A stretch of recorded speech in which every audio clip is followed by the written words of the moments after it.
Fala Geração, eu sou a Raiza e estamos reunidos aqui mais uma vez para um novo podcast. O episódio de hoje trata-se dos livros históricos e eu tenho a honra de apresentar a vocês o Pastor Robson. Bem-vindo, pastor. Isso aí, obrigado. Deus abençoe. Vamos ver se a gente consegue contribuir pro pessoal aí.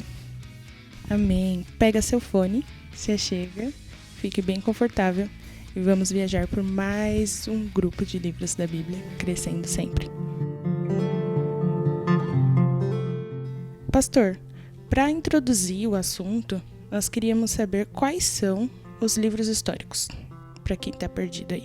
Bom, vamos lá. Então, os livros históricos eles vão dar início logo depois do Pentateuco. E aí depois vem Josué, Juízes, Ruth, Samuel, 1 Samuel, 2 Samuel, 1 Reis, 2 Reis, Crônicas, Esdras, Neemias e Esther. Ok. E qual é a relevância desses livros, né? Que tipo de história eles contam? Bom, eu preparei um material aqui para nós, para a gente poder adentrar um pouquinho em cada um desses livros, mas uma das questões é o porquê, né, da história, o porquê dos livros históricos, né? Então, os livros históricos vai nos ajudar a entender, né, vamos dizer, desde o princípio, basicamente até o começo ali do Novo Testamento, o que aconteceu na história. A importância da história, daquilo que aconteceu na sua vida até o dia de hoje, é o mesmo significado dos livros históricos, né? O que aconteceu com o povo de Israel até esse momento aí, até o último livro, que seria o livro de Esther. Show. Então, começando por Josué, que o próprio nome já diz, o autor, né? Josué. Quais foram os fatos mais relevantes desse livro e como ele contribui para a história de Israel? Vamos lá. Josué, o autor, né? Um dos temas talvez mais relevante, talvez não, mais relevante é a entrada do povo, né, na terra de Canaã e a fidelidade de Deus com o povo. Josué, ele vai suceder Moisés, né? Ele acaba fazendo a sucessão de Moisés. Moisés, ele vem guiando o povo, vem tirando o povo, né, do Egito. Chega próximo de Canaã, ele acaba recebendo, posso dizer assim, uma visitação de Deus. Vai ter mais um dos seus encontros com Deus e Deus fala para ele: ó, Moisés, seu período acabou aqui, você vai ficar aqui. E quem tem que assumir isso é o seu sucessor, Josué, que caminhava já junto com Moisés nesse período, nesse tempo todo, e estava ali já aprendendo, sendo preparado por Deus. E aí Josué, ele vai assumir isso. Então Deus vai ter que mostrar para o povo e mostrar para o próprio Josué que realmente estava com ele. E aí onde Deus ele vem, abre, né, novamente o Jordão, Josué para de frente para o Jordão se abre e o povo vê que Deus continuava com eles, continuava cuidando de Josué.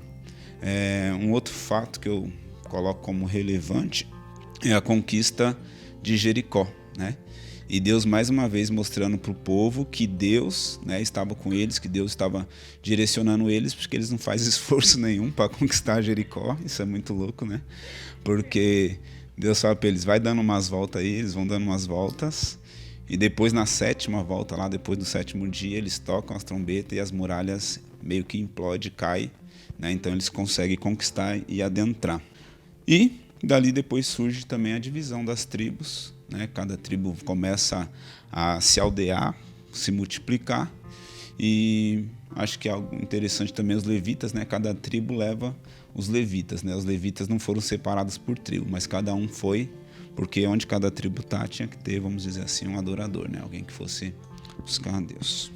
Eu gosto muito de lembrar, assim, que a Bíblia ela inicia contando a história de uma família, desde Adão, igual a pastora falou em um dos podcasts anteriores. E aí, a partir de Josué, deixa de ser a história só de uma família, de uma linhagem específica, que recebeu uma promessa de Deus, lá em Abraão, sobre se tornar uma grande nação. Eu começo a ver, então, os livros históricos como a formação dessa nação, sabe? Justamente. E em Josué, eles precisam ganhar o primeiro ponto para se tornar uma nação, que é o território. Então, igual você falou, as batalhas são narradas, tudo isso é estabelecido dentro do livro de Josué. E é super bacana ver isso, porque uma nação ela não é construída só de povo. Então Deus precisava prover para eles todas as outras coisas, todas as outras bases. Cuidado de Deus com o povo sempre, né? Exatamente. O livro que segue é o livro de Juízes. Quais seriam os fatos relevantes nesse livro? Bom, o autor desconhecido, mas a teologia aponta Samuel como se fosse o autor, mas isso não é algo que a gente possa afirmar. E o tema vai colocar um pouco a apostasia e o livramento do povo, onde o povo acaba se afastando, né, de Deus. E o propósito é relevar o declínio moral do povo espiritual, a aliança, né, de Deus com o povo. Então ele começa com alguns pontos relevantes, né? A ausência de um líder, Josué, também como Moisés, sai de cena, né? Acaba morrendo, mas não tinha um sucessor, né? Então Deus ele precisa ter alguém que comande o povo. Já existia a lei, Moisés tinha deixado a lei, e esses juízes levantados eles começam a exercer essa lei que Moisés já havia deixado para o povo, né? E a aliança de Deus continuava com o povo. Bom, outro fator relevante, a apostasia do povo, né? O povo por falta de um líder, né? E depois Jesus vem e diz isso, né? Ferirei o pastor e as ovelhas vão se dispersar.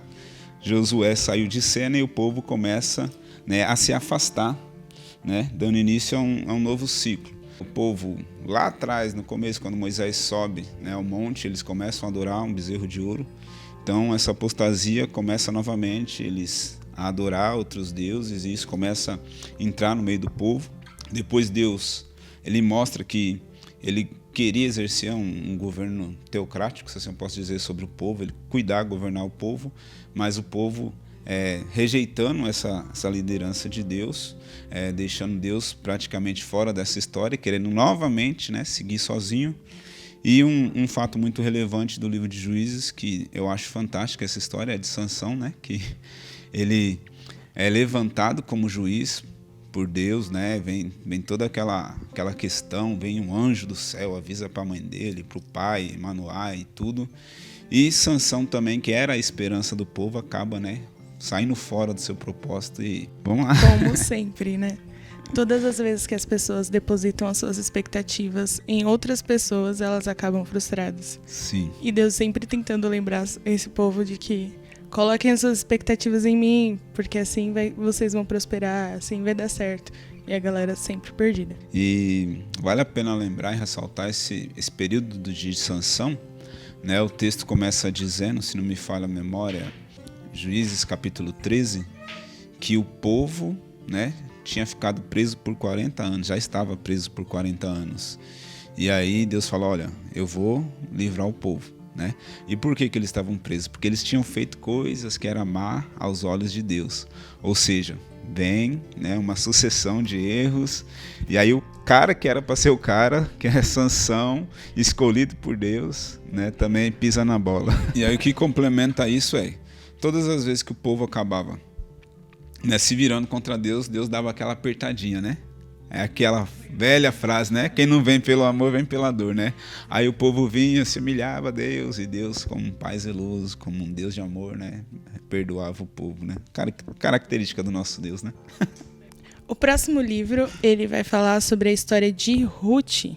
Ruth, também autor desconhecido, a tradição judaica para Samuel, se não me falha a memória, né, a autoria desse livro, mas também não tem um consenso quanto a isso.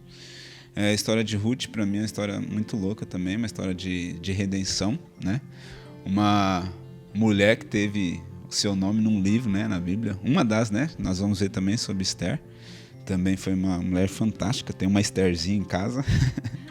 E o tema, talvez central, é um tema de redenção e o grande amor, cuidar de Deus com Ruth e a provisão de Deus, né? Enviando um remidor, que era Boaz, né? Assim como Deus enviou um remidor para nós, Cristo, para a sua igreja. Alguns pontos aqui marcados relevantes. Aquele texto que a gente conhece, né? O meu Deus será o teu Deus, né? Onde você for, irei eu.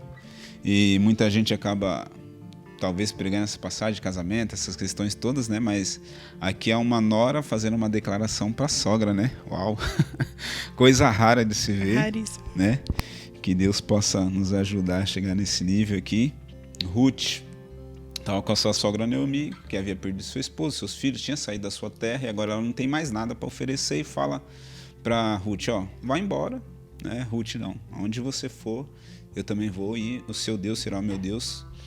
Salvo engano, Ruth era moabita e aí ela com certeza tinha práticas de outros deuses, né? E com Noemi, a sua sogra, com seu esposo talvez, né?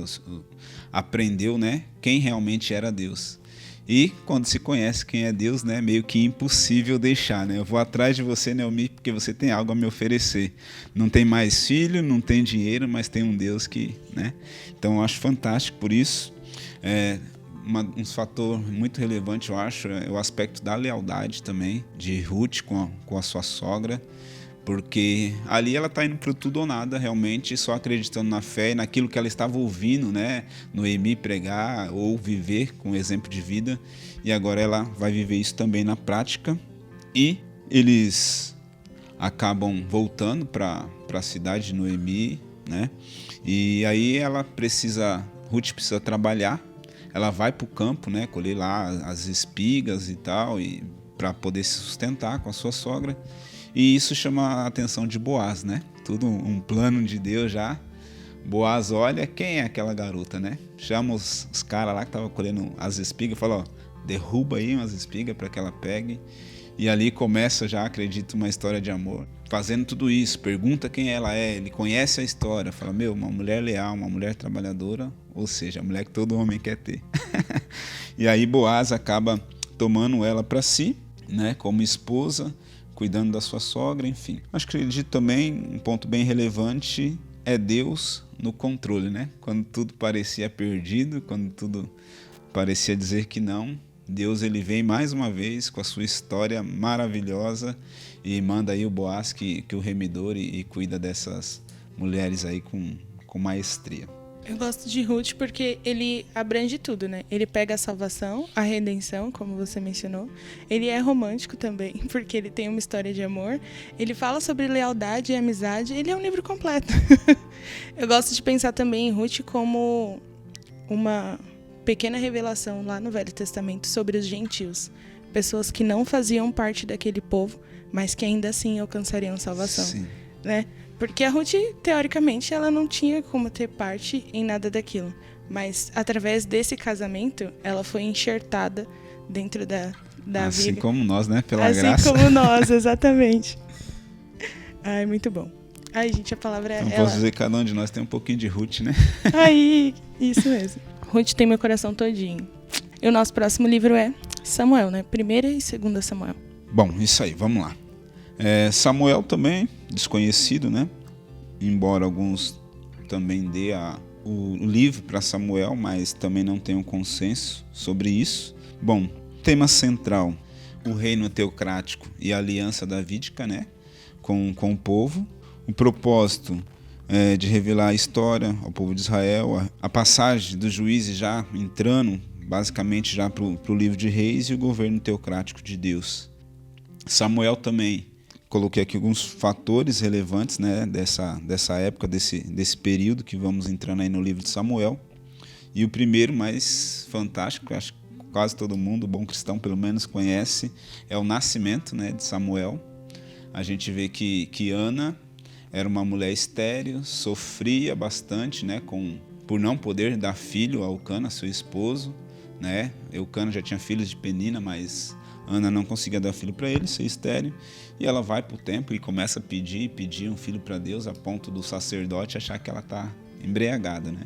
Ela fala, não, estou aflita, estou com meu coração aflito, eu preciso, na verdade, eu vim buscar algo. E o profeta, né, já era um profeta corrompido, um sacerdote, na verdade, corrompido na época, fala, não, vai, né? Aqui eu vejo a palavra de Deus se cumprindo através da boca de um homem de Deus, né? Independente do que ele estava vivendo, mas quando Deus ele quer cumprir algo, Deus ele cumpre. O declínio também espiritual é algo muito relevante do povo. Olha a condição do sacerdote, né? O sacerdote era conivente com seus filhos, os filhos roubavam as ofertas, e Eli estava vendo tudo aquilo, mas já não fazia mais. Ele estava dentro do templo, servia o povo, entre aspas, mas continuava um declínio total E se o sacerdote está assim, imagina o povo, né? Estava basicamente amortizado. Acredito que nem da parte do Senhor, assim, nem a respeito daquilo que os filhos faziam, porque ele sabia e não é como se ele não se importasse, mas ele também não tomava nenhuma atitude a respeito. Não tomava atitude nem de pai, principalmente de sacerdote, né? Dos seus filhos. Que absurdo isso, né? Acho que um outro ponto bem relevante é a chamada de Samuel. Então a gente já vai vendo aí um propósito de Deus desde o princípio, com Ana ter um filho, ela vai entrega seu filho no templo, né? O sacerdote agora vai cuidar de Samuel. O sacerdote, na verdade, está cuidando daquele que estaria mais para frente no seu lugar, né? Eu acho isso interessante. O sacerdote que estava corrompido estava treinando o cara que ia ficar no lugar dele. Ou seja, a gente vê que o cara sabia como fazer, fazia tudo certinho. Aí é os hipócritas, né, que Jesus fala, mas não vivia aquilo que pregava. Então Samuel, ele é chamado, aquela história toda tá lá no quarto, ele vem, pensa que é Eli chamando, vai até Eli, fala: Eli, você tá me chamando? Não tô. Aí o sacerdote lembra, né, daquela voz que ele costumava ouvir, sentir o coração, fala: não, Samuel, não te chamei, né? Quando você ouvir novamente, fala que teu servo ouve. Samuel faz isso e depois Eli, ele pergunta para Samuel: e aí, o que aconteceu? O que Deus falou, né? Deus fala: cara, ó, eu vou tomar seu lugar, basicamente isso, né? O seu período como sacerdote, a sua família, isso vai passar, vai acabar, né? E Eli sabia que era Deus, então ele não podia fazer nada. Ou podia, né, se arrepender, mas a gente não vê nenhum arrependimento, né, da parte de Eli. E eu acho que um dos temas também relevante e mais importante da gente falar sobre esse livro de Samuel é a tomada da arca, né, da aliança, né? E Cabote, a glória de Deus, se foi. Então a gente vê o declínio do povo espiritual e depois nós vemos a arca de Deus deixando, né? Mas primeiro Deus deixou o povo, né? E deixou com que a arca fosse levada. Se não me falha a memória, ficou 30 mil homens morreram nessa época, inclusive, né, Ofni e Finéias, que eram os filhos de Eli. Então, tudo de ruim aconteceu. A glória de Deus foi embora. Eu nunca tinha me dado conta, né, nesse sentido que você passou agora, sobre ele não era um bom pai, mas ele já não tinha mais um controle sobre os filhos dele e como eles decidiram servir. Mas quando ele recebe Samuel, ele tem tanta convicção de que aquilo era da parte de Deus, que ele ensina com maestria o garoto, por mais que ele já não vivesse talvez como antigamente. Pegou um papel de pai, criou o garoto e instruiu ele na lei do Senhor, de uma forma que rendeu aí vários livros escritos possivelmente por Samuel. Sim, acredito também que Deus também veio fazendo esse papel, né? A partir do chamado que Deus se revela, fala com Samuel, acredito que dali para frente também Deus ele continua se relevando, né? Falando com Samuel, a Bíblia não diz isso, mas eu acredito que Deus também continua instruindo, né? Falando no coração de Samuel. E temos aí ninguém nada mais, nada menos do que o profeta Samuel, né? O grande. O profeta Samuel, que o primeiro profeta de Reis. E depois daqui a gente já vai começar a dar a introdução ao livro de Reis. Outros 2 pontos que o livro de Ruth também me chama a atenção é que a sequência de livros ela vem naquela de construir uma nação, contando a história do povo. Então, Josué, Juízes. Aí Ruth parece que é um livro que não segue na mesma linha. Aquele livro não vai falar tanto sobre o povo, sobre o que foi construído dentro daquele povo, sabe? Sobre estabelecer aquela nação. Ela foge um tanto sobre isso. E ela vai contar a história de um herói, a jornada do herói, né? A Ruth é o herói da história, vai contar a jornada dela. E ela é uma pessoa que, como eu falei antes, ela revela o Jesus dos gentios e ela fez parte da genealogia de Jesus. Dentro da genealogia é uma das poucas mulheres citadas. E esse fato dela seguir uma linha paralela também me espasma um pouco. Porque, por quê? Né?